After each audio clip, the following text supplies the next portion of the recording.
الشيطان الرجيم بسم الله الرحمن الرحيم الحمد لله الذي لا يبلغ مدحته القائلون ولا يحصي نعماءه العادون ولا يوديه حقه المجتهدون الذي لا يدركه بعد الهمم ولا يناله غوص الفتن الذي ليس لصفته حد محدود ولا نعت موجود ولا وقت معدود ولا أجل ممدود فطر الخلائق بقدرته ونشر الرياح برحمته وبتد بالصخور ميدان أرضه أول الدين معرفة الجبار الصلاة والسلام على السيد المكي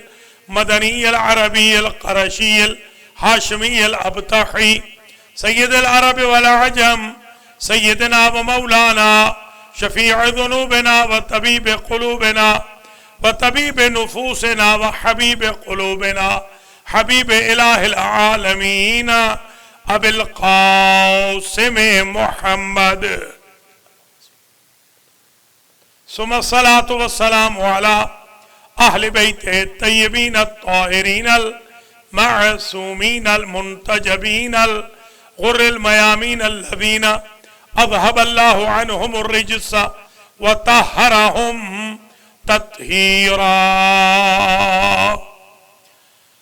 سيما بقية الله المنتظر إمام زماننا هذا روحي وأرواح العالمين لتراب مقدمه الفداء عجل الله تعالى فرجه الشريف واللعنة الدائمة الباقية الوافرة الكثيرة على أعدائهم أجمعين من يوم ظلمهم إلى لقاء يوم الدين أما بعد فقد قال الله سبحانه وتعالى في كلامه المجيد وفرقانه الحميد وهو أصدق الصادقين بسم الله الرحمن الرحيم أفمن هذا الحديث تعجبون وتضحكون ولا تبكون وأنتم صامدون صلوات قابل قدر سادات کرام مؤمنین و مؤمنات آج کی یوم اربعین کی جو مجلس حسین علیہ السلام سیکرمنٹو شیعہ مسلم ایسوسی ایشن کے زیر اہتمام اور حیدر عباس صاحب اور اختر زہرا صاحبہ کے زیر اہتمام اسپانسرشپ میں منعقد ہو رہی ہے اس کا عنوان سخن میں قرار دے رہا ہوں ثبوت عزاداری سب سے پہلے میں دعا گو ہوں اللہ بانیان مجلس کو اجر و جزا دے ان کے مرحومین کی مغفرت ہو آپ سب کے ہم سب کے مرحومین کی مغفرت ہو خمسہ مجالس جو ماشاءاللہ 5 دن مسلسل سیکرمنٹو شیعہ مسلم ایسوسی ایشن کے زیر اہتمام اور 5 روز کے الگ الگ اسپانسرز کے تعاون اور اسپانسرشپ میں منعقد ہوا یہ ہم سب کے لیے باعث سے نجات قرار پائے قلب مقدس سے حضرت حجت ہم سے راضی ہو خوشحال ہو کرونا وائرس کا خاتمہ ہو 5 مجالس کے اسپانسرز کے مرحومین کی مغفرت ہو آپ سب کے ہم سب کے مرحومین کی مغفرت ہو حضرات و خواتین آج کی مجلس کا جو عنوان رکھا ہے کہ جو ہم عزاداری کر رہے ہیں اس کا قرآن و حدیث سے تاریخ سے سیرہ انبیاء سے ثبوت دیں گے پہلی بات تو یہ نوٹ کر لیجئے کہ سورہ نجم میں ارشاد ہوتا ہے آزفت الآزفہ قیامت کا تذکرہ ہو رہا ہے لیس لہا من دون اللہ ہے اللہ کے علاوہ کوئی کاشف نہیں ہے یعنی کوئی ٹال نہیں سکتا پھر فرمایا افمن حاذ الحدیث تعجبون کیا قیامت کا ذکر آتا ہے تو تعجب کرتے ہو وَتَضْحَكُونَ وَلَا تَبْكُونَ ہنستے ہو اور روتے نہیں ہو، وَأَنْتُمْ سَامِدُونَ، کیا تمہارا سر چکرا گیا ہے کہ تم قیامت کے ذکر پر روتے نہیں ہو؟ تو رونا اگر بدعت ہوتا تو قیامت کے لیے رونے کا حکم نہ ہوتا۔ اگر قیامت کے لیے رونا قرآن کی ڈیمانڈ ہے تو کربلا والی قیامت صغریٰ کے لیے بھی رونے میں کوئی قباحت نہیں ہونی چاہیے۔ یہ بھی اذہان عالیہ میں محفوظ فرما لیں، آدم علیہ السلام جب جنت سے نکلے ہیں 200 سال تک روتے رہے، اور ابلیس بھی نکلا ہے، ایک دن بھی رویا نہیں بلکہ وہ ہنستا رہا ہے۔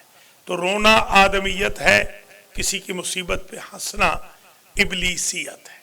اللہ نے 200 سال تک رونے کے عوض حضرت آدم علیہ السلام کی توبہ کو قبول فرما لیا، انہوں نے پنجتن پاک کا واسطہ بھی دیا تھا۔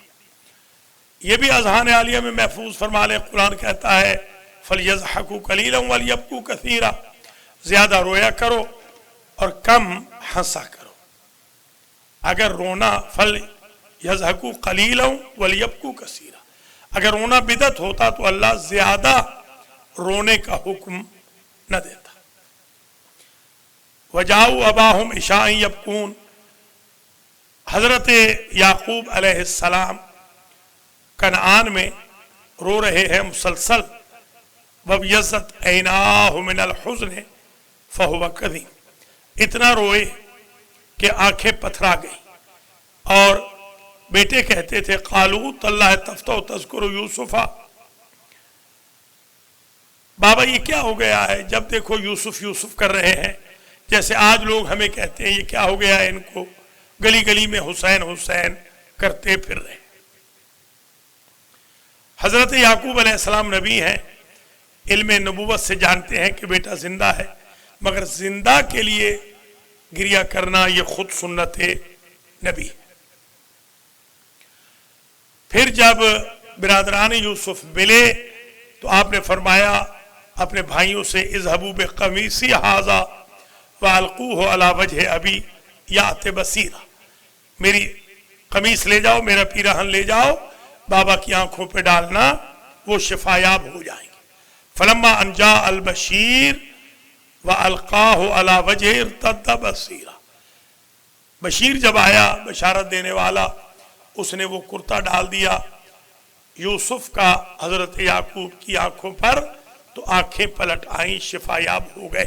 ایک بات اور سمجھ میں آ گئی کہ اگرچہ درجے میں کم کیوں نہ ہو، مگر جس کی مظلومیت زیادہ ہو اس کی نسبت پہ شفا ہوتی ہے۔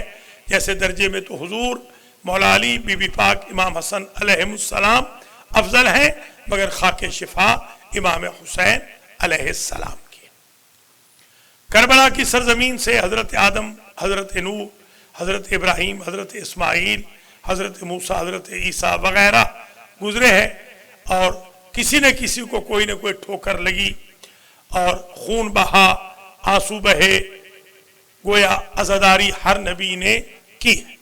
پھر اللہ نے ولادت حضرت امام حسین کے موقع پر جبریل کو بھیجا، فرشتوں کو بھیجا، حوروں کو بھیجا، جہنم کی آگ، یہ پڑھ چکا ہوں پہلے، گلزار کروائی، اور جبریل کے تھرو حضور کو باقاعدہ واقعہ کربلا بتایا۔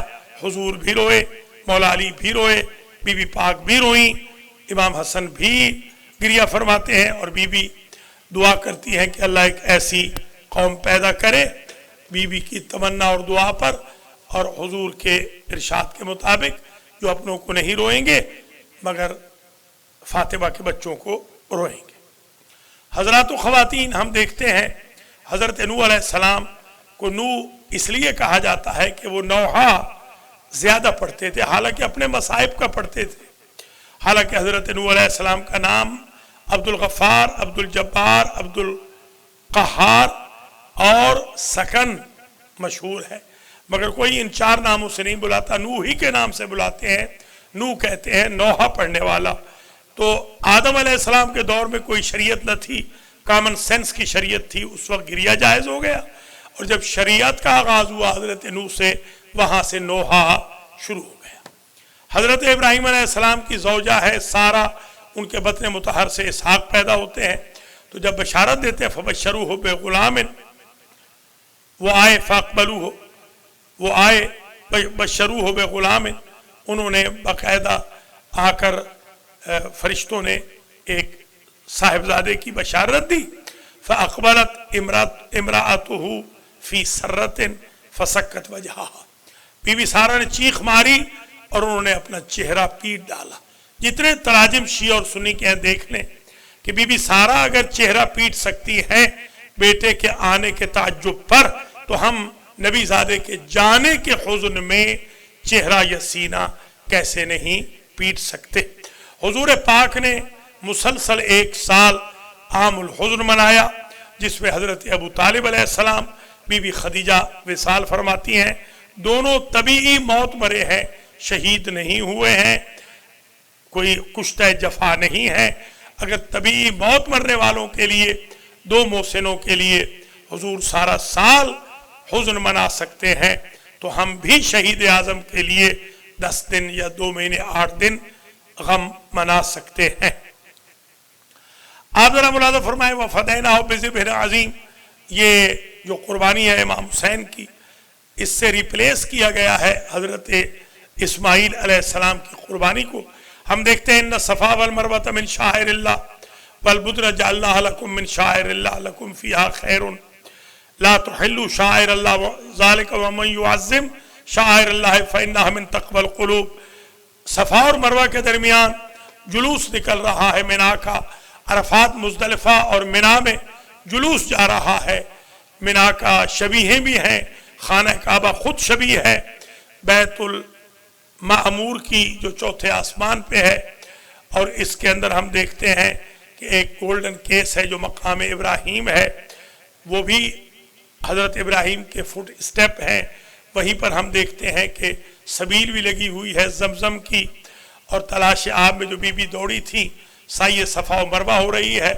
تو اگر مینا کا جو کہ نامکمل قربانی ہے، جلوس نکل سکتا ہے، سبیل بڑھ سکتی ہے، لنگر لگ سکتے ہیں، اور صفا و مروہ کی منزلوں میں سعی ہو سکتی ہے، عرفات و مزدلفہ و مینا میں جلوس جا سکتا ہے، طواف کی صورت میں جلوس جا سکتا ہے، تو کربلا کا جلوس کیسے نہیں نکل سکتا جو متمم مینا ہے، جس کی وجہ سے مینا کا احترام ہے وَفَدَيْنَاهُ بِذِبْحٍ عَظِيمٍ۔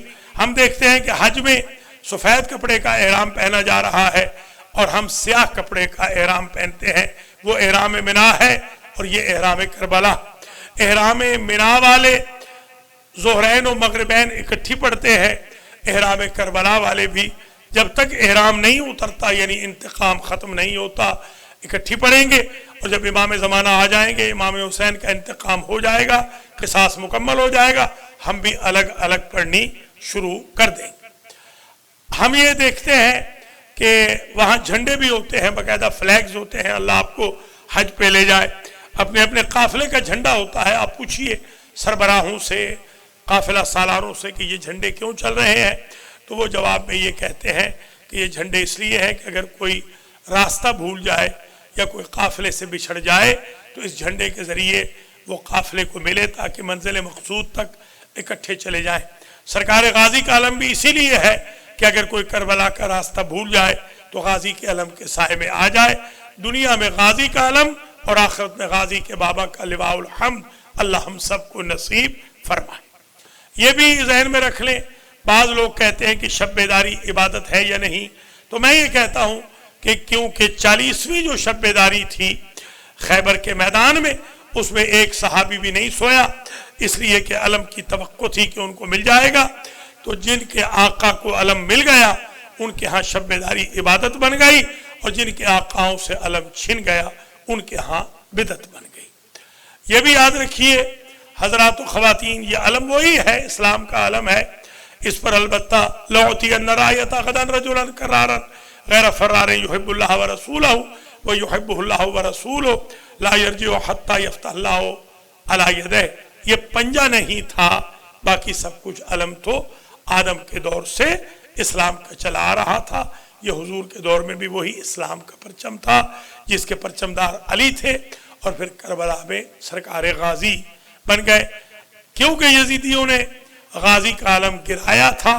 ہم اٹھا کے بتاتے ہیں کہ تم سمجھتے تھے کہ غازی کا علم گر جائے کیونکہ علم پہ پنجہ تھا اور پنجہ قبضے کی دلیل ہے, ہاتھ دلیل ہوتی ہے ملکیت کی.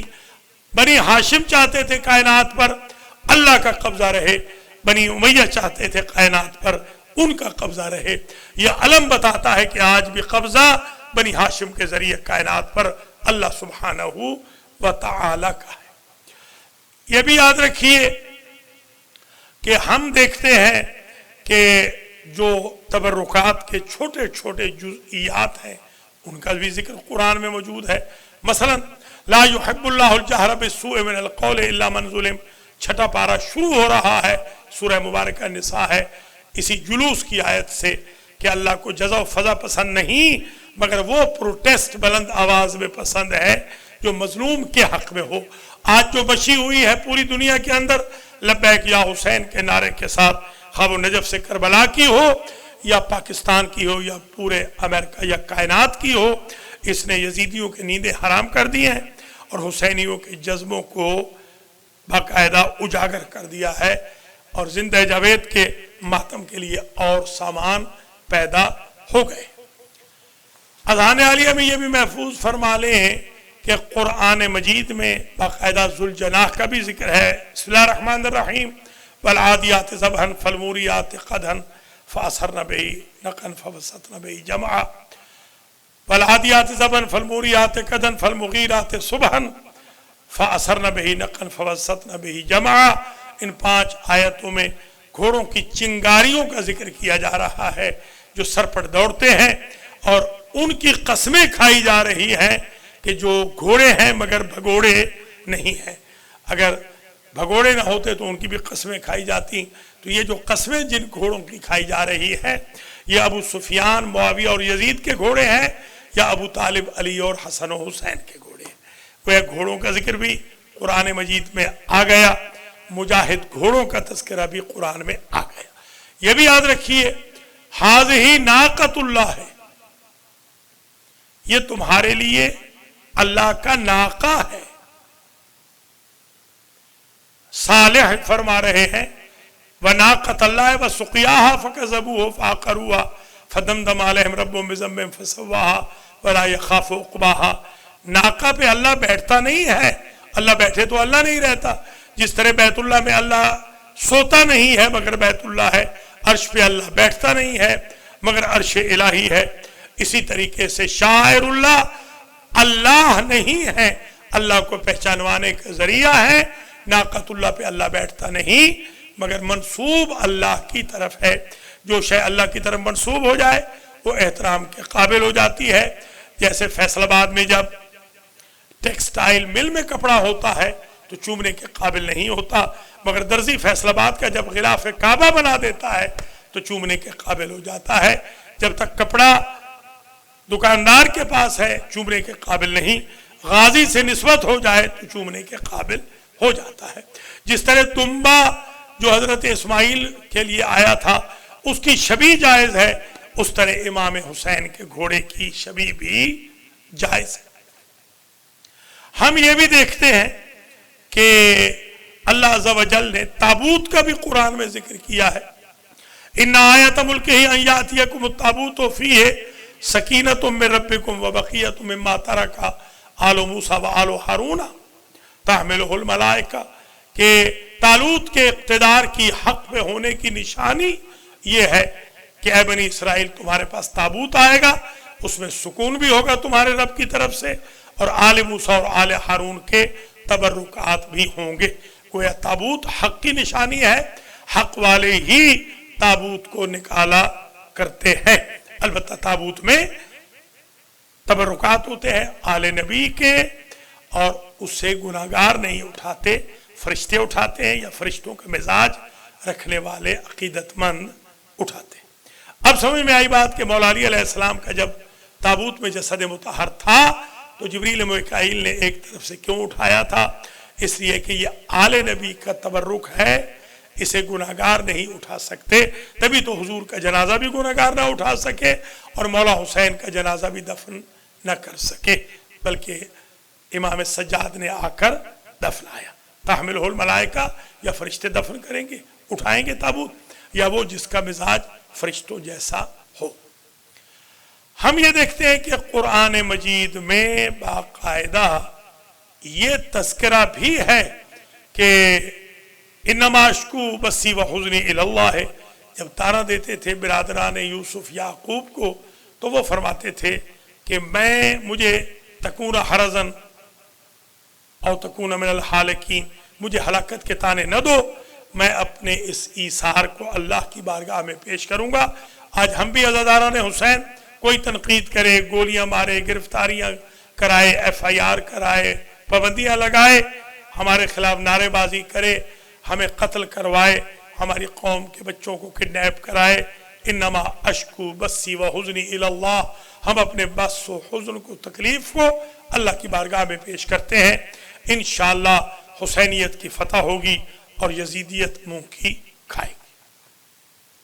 ہم یہ دیکھتے ہیں کہ حضرت سلیمان کے قصے میں سورہ سبا میں باقاعدہ نیاز کا بھی ذکر آتا ہے۔ ویسے نیاز کا انکار نہیں کرنا چاہیے، اس لیے کہ نیاز ہی کی وجہ سے تو حضرت مریم پیدا ہوئی ہے، جن کے بطن مطہر سے حضرت عیسیٰ پیدا ہوئی۔ انی نظرت ما لک فی بطنی محررہ، قرآن خود کہہ رہا ہے۔ ویوفون بالنذر، سورہ دہر میں نذر کا ذکر آ رہا ہے کہ حسنین بیمار تھے اور نذر کی گئی، روزے رکھے گئے، اور تینوں روزوں کی افطاری اٹھا کر روٹیاں 15 کل بنتی ہیں، وہ وَيُطْعِمُونَ الطَّعَامَ عَلَىٰ حُبِّهِ مِسْكِينًا وَيَتِيمًا وَأَسِيرًا کو دے دی گئی، اور اس کی وجہ سے جنت الاٹ ہو گئی۔ تو نظر و نیاز کی مخالفت نہ کیجئے گا، اس کی وجہ سے تو جنت ملتی ہے، جنت کی ملکیت ملتی ہے۔ یہ بھی یاد رکھیں، یعملون لہ ما یشاء من محارب وتماثیل وجفان کالجواب وقدور راسیات۔ حضرت سلیمان کے قصے میں حضرت سلیمان کہتے تھے جنوں کو کہ تم نے تو سابق انبیاء دیکھے ہیں، ان کی پکچریں بنا کے لے آؤ، ان کے محرابوں کی شبیہیں بنا کے لے آؤ، اور بڑے بڑے پیالے لاؤ، بڑی بڑی دیگیں لاؤ، تاکہ ہزار ہزار پانی، ہزار ہزار کے افراد کے لیے شربت تیار کیا جائے، اور ہزار ہزار کی نفری کے لیے کھانا بھی تیار کیا جائے۔ تو نبیوں کے وعظ کے دوران نیاز کا بھی انتظام تھا، سبیل کا بھی اہتمام تھا۔ یہ کوئی بدعت نہیں۔ برتنوں کا بھی ذکر ہو رہا ہے، اور ان برتنوں میں ہم دیکھتے ہیں کہ تبرک و تیمن ہے۔ حضور پاک حضرت حمزہ سید الشہداء کی شہادت کے موقع پر اصحاب کی ازواج سے کہتے ہیں کہ وہ تشریف لائیں، آئیں اور میرے چچا کا غم منائیں۔ ہم یہ دیکھتے ہیں انبیاء ما سلف ہوں، یا خود حضور پاک ہوں، یا مولا علی و بطول ہوں، یا حرم ہوں، حضور کے حضرت ام سلمہ واحد حرم ہیں جو زندہ تھی واقعہ کربلا کے وقت۔ جب امام حسین مارے گئے تو وہ جلوس لے کر آئیں، سر مارتی تھی قبر رسول پر اور کہتی تھی واہ محمد اللہ کے رسول، آسمان کیوں نہ ٹوٹ پڑا، زمین کیوں نہ پھٹ گئی۔ اسے قتل کر دیا گیا کہ جس کے ساتھ آپ فرط جذبات میں آ کر چومتے چومتے تھکتے نہ تھے۔ حضرات و خواتین، حسینیت اور یزیدیت کا معرکہ ہمیشہ سے چل رہا ہے اور ہمیشہ چلتا رہے گا۔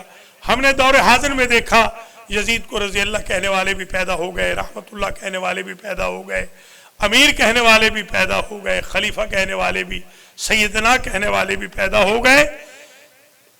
مگر یاد رکھیے پیدا ہر ایک دور میں ہوتے رہے یزید، لیکن کسی حسین کی گردن میں خم نہیں۔ آج مشی کو دیکھ کے ہمیں بے ساختہ وہ شعر یاد آ رہا ہے کہ انسان کو بیدار تو ہو لینے دو، ہر قوم پکارے گی ہمارے ہیں حسین۔ آثار یزیدی مٹ جائیں، مظلوم سے الفت پیدا ہو، اس واسطے تیرے درد بھرے حالات سنائے جاتے ہیں۔ سر کٹ کے چڑھ جائے تیرا نیزے کی نوک پر، لیکن یزیدیوں کی اطاعت نہ کر قبول۔ امام حسین علیہ السلام نے جو انکار بیعت یزید کیا تھا، وہ آج بھی صدا وَمِثْلِ لَا يُبَائِعُ مِثْلَهُ والی گونج رہی ہے کہ کسی یزیدی کو جرت نہیں ہوگی قیامت تک کہ کسی حسینی سے بیعت کا مطالبہ کرے۔ امام سجاد علیہ السلام نے یہی کہا تھا کہ اے یزید، اب اور کوئی بھی کربلا نہیں بنے گی، اور آپ دیکھ رہے ہیں کہ کربلا نہیں بن رہی۔ حضرات و خواتین، یہ جو ہم جلوس نکالتے ہیں یہ امام حسین کی فتح کے جلوس ہے۔ جو بھی پارٹی جیتتی ہے کسی ملک میں اس پارٹی والے جلوس نکالتے ہیں، اور جو ہارتی ہے وہ پابندیاں لگواتی ہے۔ علم انہی کے باہر نکلتے ہیں جو جیتے ہوں، ہارنے والوں کے جھنڈے گھروں میں دفن ہو جاتے ہیں۔ لہٰذا یہی دلیل ہے، 12 ربیع الاول کا جلوس بتاتا ہے کہ نانا جیتے تھے 10 محرم، اور عزاداری کی جلوس بتاتے ہیں کہ نواسہ جیتا تھا۔ یہ حسرت ہے امام سجاد کی، حسرت ہے بی بی زینب ام کلثوم کی۔ ہم جو مجلس کر رہے ہیں، جو ماتم کر رہے ہیں، جو جلوس نکال رہے ہیں، میں تو قرآن مجید میں اس مجلس کا پیٹرن بھی دیکھتا ہوں۔ دعواہم فیہا سبحانک اللہم وتحیتہم فیہا سلام وآخر دعواہم ان الحمدللہ رب العالمین، کہ جنتی جنت میں پہنچ کے کہیں گے سبحان اللہ، الحمدللہ، سلام کریں گے۔ ہم مجلس حسین میں ذاکر فضائل پڑھتا ہے، ہم الحمدللہ کہتے ہیں، سبحان اللہ کہتے ہیں، مجلس ختم ہوتی ہے السلام علیکہ یا ابا عبداللہ کہتے ہیں۔ امام خمینی نے کہا تھا، میں بوسہ دیتا ہوں ان ہاتھوں پر جو ماتم حسین میں اٹھتے ہیں، میں سلام کرتا ہوں ان سینوں پر جن پر یہ ہاتھ لگتے ہیں۔ خدا کی قسم یہ ہاتھ ان سینوں پہ نہیں لگتے بلکہ یزیدیت کے منہ پر تماچا بن کے لگتے۔ ہم نے دیکھا اسی مجلس سے، اسی جلوس سے، اسی علم سے، اسی تعزیے سے، اسی تابوت سے، اسی شبیہ ذوالجناح سے، اسی علی اصغر کے جھولے سے، انہی تبرکات سے شام سے داعش تباہ ہو گئی، چلی گئی، عراق سے داعش اڑ گئی، افغانستان سے القاعدہ و طالبان گئے، پاکستان سے القاعدہ و طالبان، سپاہ صحابہ لشکر جنگوی گئے۔ یہ بچی کھچی باقیات جو 2-4 باقی رہ گئی ہیں انشاءاللہ 1442 ہجری میں نیست و نابود ہو جائیں گی، تباہ و برباد ہو جائیں گی، اور اسی سال انشاءاللہ دنیا دیکھے گی کہ دیکھ رہی ہے بلکہ دیکھ لیا ہے۔ ہر جگہ غازی کا علم لہرا رہا ہے، ہر جگہ حسین زندہ باد ہو رہا ہے، ہر جگہ یزید پر لعنت اور پھٹکار پڑ رہی ہے۔ حضرات و خواتین، آپ خوش قسمت ہیں کہ آپ کو اللہ نے عزت دی ہے کہ آپ حسینی ہیں۔ آپ امام حسین کے لیے کہتے ہیں یا لیتنا کنا معکم فنفوز فوزا عظیما، کہ کاش ہم کربلا میں ہوتے تو ہم بھی کربلا میں قربان ہو جاتے۔ حضرت حر سے کسی نے خواب میں پوچھا، ایرانی عالم نے، کوئی حسرت باقی ہے؟ انہوں نے کہا ہاں، 3 حسرتیں رہ گئیں۔ کاش ایک اور زندگی مل جاتی، مجلس حسین میں آنے والوں کو پانی پلاتا، فرش عزا پہ بیٹھ کے زیادہ گریا کرتا، اور باقی ماندہ زندگی میں محمد و آل محمد پر درود بھیجتا۔ میرے استاد وجدانی فخر تھے، آیت اللہ تھے، کہتے ہیں میں نے خواب میں دیکھا کہ بی بی پاک آئی ہے اور کہتی ہے کہ وجدانی، جب تمہارے شاگرد شب جمعہ میں، آج شب جمعہ، شب اربعین بھی، روز اربعین ہے، شب جمعہ میں جب آپ کے شاگرد مجلس نہیں کرتے تو میرے پہلو کا زخم تازہ ہو جاتا ہے، جب مجلس کرتے ہیں تو زخم مندمل ہو جاتا۔ لہذا میرے عزیزوں، میرے بھائیوں، میری ماں بہنوں، بیٹیوں، میرے بزرگوں، اس سلسلہ کو جاری رکھیں تاکہ بی بی پاک کا مرہم بنے یہ آنسو۔ ہم کچھ نہیں ہیں، ہم گناہگار ہیں، خاکسار ہیں، خطا کے پتلے ہیں، مگر مجلس حسین میں آنسو کتنے پاک ہو جاتے ہیں کہ انما یرید اللہ کی مرکز طہارت بی بی کے زخموں کا مرہم بن رہے ہیں ہم گناہگاروں کے آنسو۔ ہم یہ جو جلوس نکالتے ہیں، مجلسیں کرتے ہیں، شبیہیں برآمد کرتے ہیں، یہ ایسے نہیں کرتے۔ یہ شبیہیں شام سے شروع ہوئی ہیں، مجلس ہو رہی ہے، سر حسین کا آ رہا ہے، مجلس ہو رہی ہے، سر علی اکبر کا آ رہا ہے، مجلس ہو رہی ہے، سر قاسم کا آ رہا ہے، 12 بیویوں 5 بچوں، بشیر، مسلم اور عابد بیمار کا 20 لوگوں کا جلوس 40 کا وایا نجف کربلا پہنچتا ہے، اور جب کربلا پہنچتے ہیں تو وہاں دیکھتے ہیں کہ ابھی بھی سنسانی ہے قبر حسین ابن علی پر۔ بیوی کہتی ہے بھیا میں نے تو سوچا تھا آپ کا شہر آباد ہوگا، مگر میں کہوں گا بی بی آج دیکھیے ایک شہر نہیں، آج تو نگر نگر حسین کا ہو گیا۔ جو لوگ چھوٹی چھوٹی عزاداریوں سے ڈرتے تھے، آج انہوں نے 1442 ہجری میں مسجد ایک کی۔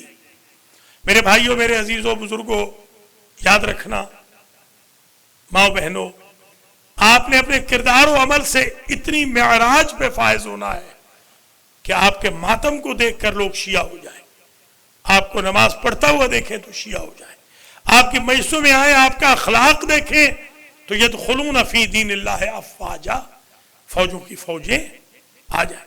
علامہ ہلی کو دیکھیں، ایک مناظرے سے پورا ایران شیعہ کر لیا۔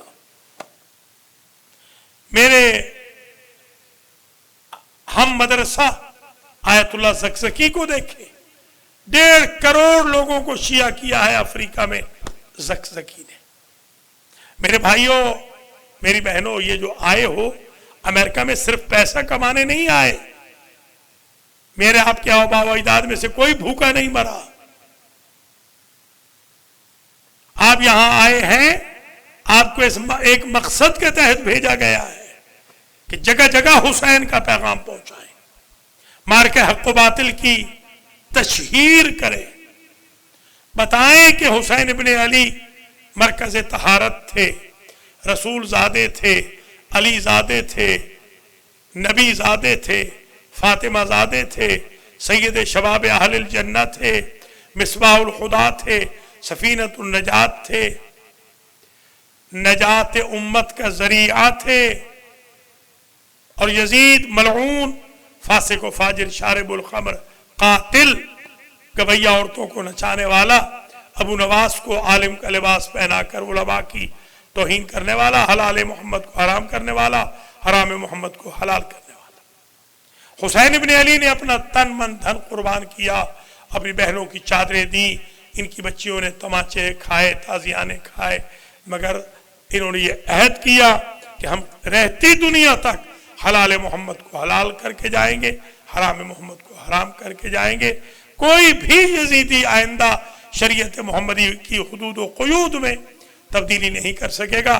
یہی وجہ ہے کہ امام سجاد سے جب پوچھا یزید نے کہ اس جنگ میں کون جیتا، تو اذان جب مؤذن نے کہی تو آپ نے پوچھا بتا اے یزید، تیرے دربار میں جو اذان ہو رہی ہے اس میں تیرے نانا کا نام لیا جا رہا ہے یا ہمارے نانا کا نام لیا جا رہا ہے؟ وہی جیتا جن کے نانا کا نام قیامت تک شامل اذان رہے گا۔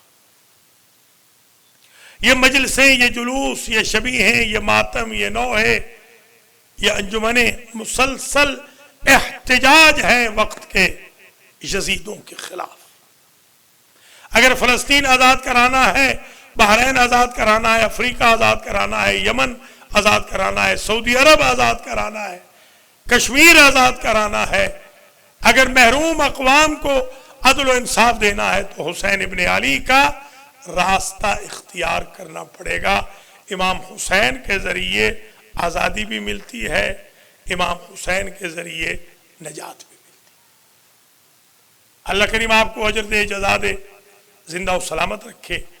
آئیے سلسلہ گفتگو یہاں اختتام پذیر ہوگا۔ اب انشاءاللہ 28 سفر کو آپ سے پھر ملاقات ہوگی۔ بڑا شکر گزار ہوں میں سیکرمنٹو شیعہ مسلم ایسوسیشن کے صدر محترم، secretary, trustees, volunteers, M C محترم کا شکر گزار ہوں، بانیان مجلس کا شکر گزار ہوں۔ آپ نے مجھے ٹوٹے پھوٹے الفاظ بیان کرنے کے لیے وقت دیا۔ اللہ کریم آپ کی جماعت کو دن دوگنی رات چوگنی ترقی عطا فرمائے، کرونا وائرس سے اللہ ہمیں بچائے، ہر دکھ تکلیف رنج و علم و محن سے آپ کو ہمیں محفوظ فرمائے۔ اور آج کے جو ہمارے بانیان ہیں جناب حیدر عباس اور بہن اختر زہرا، ان کے مرحومین مرحومات کی مغفرت ہو، بدر رضوی اور رومانہ نقوی کے مرحومین مرحومات کی بھی مغفرت ہو، اور اسی طریقے سے جو زہرا لکھانی اور نگہت فاطمہ کے مرحومین مرحومات ہے، اللہ ان کی بھی مغفرت فرمائے۔ سہیل عباس اقبال کے بھی جو مرحومین مرحومات ہیں، محمد علی ابن کرم علی لاکھانی اور زرینہ بیگم کو بھی اللہ جنت میں جگہ عطا فرمائے، اور اسی طریقے سے ہدایت فیملی اور صادقین فیملی کے مرحومین کی بھی مغفرت ہو، اور سید وزیر حیدر ابن غلام حسین، سیدہ کلثوم بنت سید محمد صابر، سید مہدی حیدر ابن سید واعظ حیدر، افسری خاتون بنت سید نجم الحسن، سید کمال حیدر ابن سید واعظ حیدر کو بھی اللہ جنت الفردوس میں اعلیٰ مقام نصیب فرمائے۔ تمام انجمن کے دوستوں کو، بھائیوں کو، بہنوں کو اللہ اجر دے، جزا دے۔ ماشاءاللہ آپ نے جس طرح پذیرائی فرمائی، اس کا اجر آپ کو بی بی پاک ہی دے سکتی ہے۔ اجرکم علی الزہراء سلام اللہ علیہ۔ آج 40 کا دن گزرا ہے جب یہ لٹا ہوا قافلہ کربلا پہنچا، تو وہاں جابر ابن عبداللہ انصاری پہلے آ چکے تھے۔ جابر نے غسل زیارت کیا، ان کے ساتھ عطیہ غلام تھے۔ یہ پہلے زائر حسین ہے، یہ قبر حسین کی طرف جا رہے تھے، جوتے اتار دیے احتراماً، فخلع نعلیک انک بالواد المقدس طویٰ، اللہ نے موسیٰ سے بھی کہا تھا۔ عطیہ غلام ساتھ ہے، ان کی آنکھوں کی بینائی کمزور تھی۔ عطیہ کہتا ہے کہ میرا آقا ایک پاؤں اٹھاتا دوسرا رکھ دیتا، پھر وہ اٹھاتا یہ رکھ دیتا۔ میں نے کہا میرے آقا اگر گرمی بہت ہے، تپش ہے، ریت گرم ہو چکی ہے تو جوتا پہن لیجئے۔ فرماتے ہیں عطیہ تو کیا سمجھتا ہے کہ میں گرمی کی وجہ سے پاؤں اٹھاتا ہوں؟ میں زمین پہ پاؤں رکھتا ہوں، میرے دل میں خیال آتا ہے کہیں یہاں علی اصغر کا خون نہ پڑا ہو، کہیں یہاں قاسم کا خون نہ ہو، اکبر کا خون نہ ہو، عباس کا خون نہ ہو، کہیں حسین ابن علی کے خون کی انسلٹ نہ ہو جائے۔ آخر پہنچے قبر حسین پہ خود کو گرا دیا، اور یہ کہا احبیب لا یجیب حبیبا، کیا بچپن کا دوست بچپن کے دوست کو جواب نہیں دے گا؟ پھر خود ہی کہتے ہیں جابر کس سے جواب مانگ رہے ہو جس کا سر ابھی شام سے واپس نہیں آیا؟ فرتے جذبات میں رونے لگے، کہتے عطیہ تم نے جو کہا کہ سامنے سے کوئی گرد پھٹ رہی ہے، دعا کرو میرا مولا سجاد آ جائے۔ گرد پھٹی، قافلہ نمودار ہوا۔ کہا آقا آپ کے مولا کا حلیہ کیا ہے؟ کہا دراز قد ہے، کمر سیدھی ہے، سیاہ داڑھی ہے، 22-23 سال عمر ہے۔ یہ سننا تھا۔ عطیہ نے کہا جابر یہ آپ کا آقا نہیں لگتا، اس کی کمر جھکی ہوئی ہے، اس کی داڑھی سفید ہے۔ اللہ اکبر۔ جیسے ہی امام آئے، جب کوئی اپنا جاننے والا ملتا ہے عزیزو تو آدمی اپنی پوری حکایت سامنے رکھ دیتا ہے۔ ایک مرتبہ جابر جب ملے، پہلی مرتبہ کوئی اپنا جاننے والا ملا تھا، بتایا 70 قدم پہ میری پھوپھی دیکھتی رہی، میرا بابا ذبح ہوتا رہا، بوسہ گائے پیغمبر پر شمر اپنے پاؤں کے ساتھ بیٹھ گیا، میرے جوان بھائی کے سینے میں نیزہ لگا، میرے چھوٹے بھائی کو سے شعبہ تیر سے نہر کیا گیا، میرے امو عباس کے بازو قلم ہو گئے، سر میں گرز لگا، قاسم کی لاش پامال ہوئی، 3 دن تک لاشیں بے گور و کفن پڑی رہی، میری پھوپھیوں ماؤں بہنوں اہل حرم کی چادریں چھینی گئی، 36 شہروں میں ہماری تشہیر کی گئی۔ اے جابر ہم بازاروں میں گئے، پھر آئے گئے، ہم درباروں میں گئے، کوئی ہمیں پتھر مارتا، کوئی خرما پھینکتا، کوئی انگارہ پھینکتا، کوئی تمسخر کرتا۔ اجرکم اللہ، ایسے زندان میں رہے جس کی چھت نہ تھی، میری بہن وہاں رہ گئی۔ یہ سب مصائب بیان کیے۔ اسی دوران میں فرط جذبات میں آ کر جابر نے دبانا چاہا، دونوں ہاتھوں پہ اپنے ہاتھ رکھ لیے، جابر مجھے زیادہ نہ دبانا، مجھے طوق خاردار پہنایا گیا، میری پشت پہ تازیانے مارے گئے، میری کمر زخمی ہے جابر، اجرکم علی اللہ۔ اسی اثناء میں ایک جملہ عجیب کہا، باعد نفسک یا جابر، جابر مفہوم کلام ہے، جابر ذرا میرے بابا کی قبر سے دور ہو جاؤ۔ کہا کیوں؟ کہا بھی تھوڑی دیر میں میری پھوپھیاں بیان کریں گی، میری ماں، میری بیٹیاں، میرے اہل حرم روئیں گے، میں نہیں چاہتا کہ آپ کے کانوں تک آواز جائے، میں کہوں گا میرے مولا آپ سے اتنا برداشت نہیں کہ آپ کے نانا کا صحابی، بابا کا صحابی، دادا کا صحابی آپ کی بہنوں، بیٹیوں، پھوپھیوں، ماؤں کی آوازیں سنیں، کوفہ و شام کے بازاروں درباروں میں کیسے برداشت کیا ہوگا، جہاں ہزاروں لاکھوں تماشبین تھے۔ 3 دن تک مسلسل یہاں پر مجلس ہوئی، ماتم ہوا، بیویاں غش کر جاتی تھیں، کبھی کوئی بی کہتی ہائے میرے اکبر تو کوہرام مچ جاتا، ہائے اصغر تو کوہرام مچ جاتا، ہائے قاسم تو کوہرام مچ جاتا، بی بی زینب مصائب پڑھتی، غش کھا جاتی، کبھی کہتی میرا بھیا بھاگتے ہوئے گھوڑے سے منہ کے بل زمین پہ آیا، کبھی کہتی 13 ضربوں کے ساتھ میرا بھیا شہید ہوا، کبھی کہتی علی اصغر کے وزن سے بڑا تیر میرے بھتیجے کو مارا گیا، کبھی کہتی اکبر کی نیزے نے اکبر کا سینہ پھاڑ دیا، میرے قاسم کی لاش پہ گھوڑے دوڑ گئے، میرے پردوں کا ضامن فرات پہ رہ گیا، اجرکم علی اللہ۔ ایک مرتبہ عابد بیمار سے پوچھا، بیٹا میرا بھائی عباس طویل القامت تھا، آپ نے قبر چھوٹی سی کیوں بنائی؟ امام کہتے ہیں پھوپھی اماں آپ کے بھائی کی شہادت کے بعد ان ظالموں نے وہ انسلٹ کی کہ میرے امو کی لاش بینڈ ہو گئی تھی، جتنی لاش ملی اتنی میں نے قبر بنائی۔ میں نے تو یہ بھی روایتوں میں دیکھا ہے کہ عابد بیمار سے کہا خذ بیدی یا علی ابن الحسین خذ بیدی، میرا ہاتھ پکڑ کے مجھے قبر پہ لے جا میرے لال۔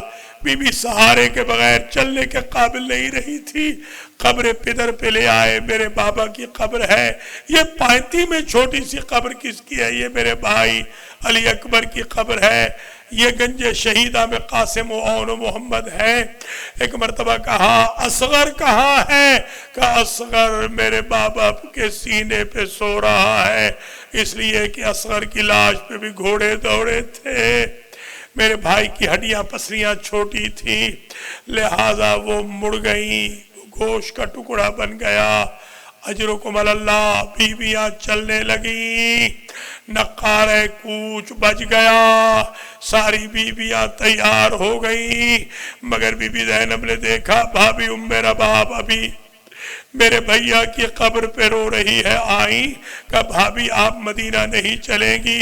بی بی کہتی ہے رسول زادی اگر آپ ناراض نہ ہو تو جتنی بیویاں محملوں میں بیٹھی ہیں کسی نہ کسی کا کوئی ڈائریکٹ رشتہ دار موجود ہے، میرے سادات سے 3 مستقیم رشتے تھے، وارث میرا یہاں ہے، بیٹا میرا یہاں ہے، بیٹی میری شام رہ گئی، میں مدینہ جا کے کیا کروں گی؟ مجھے اپنے بھیا کی قبر کی مجاور بنا دیں، جب کوئی زائر آئے گا ٹھنڈا پانی پلاؤں گی اور کہوں گی اے زائر حسین تو پانی پی، میرا تو چوٹیوں والا ایک گھونٹ پانی کے لیے ترس گیا۔ بالآخر باسرار بی بی چلی، سال گزر گیا، بی بی میرا باپ دھوپ پہ بیٹھی رہتی کیونکہ وارث کو دھوپ پہ دیکھا تھا، ہمیشہ گرم پانی پیتی۔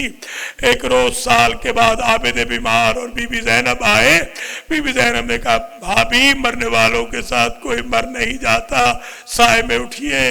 امام سجاد نے بھی کہا، ایک مرتبہ بی بی اٹھی رخ کیا کربلا کا، آپ سے وعدہ تھا آپ بھی امام ہیں، بیٹا بھی امام ہے، آپ سے وعدہ خلافی بھی ممکن نہیں، بیٹے کا حکم نہ ماننا بھی ممکن نہیں، پھر رخ کیا عرش کا بار الہ، میرے صغیر کا واسطہ میری عزت رکھ لے۔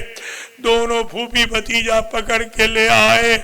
اب جو بی بی سائے میں آئی، اصغر کی ماں گری، نبضوں پہ ہاتھ رکھا، انا للہ وَإِنَّا إِلَيْهِ رَاجِعُونَ۔ بی بی زینب نے محسوس کیا میری بھاوج کے ہاتھ میں ایک پوٹلی ہوتی تھی، اب جو پوٹلی کھولی تو کوہرام ماتم بیویوں میں بپا ہوا۔ علی اصغر کے جلے ہوئے جھولے کی لکڑیاں تھیں، بیٹا نہیں تو نسبت ہی صحیح، ماتم حسین۔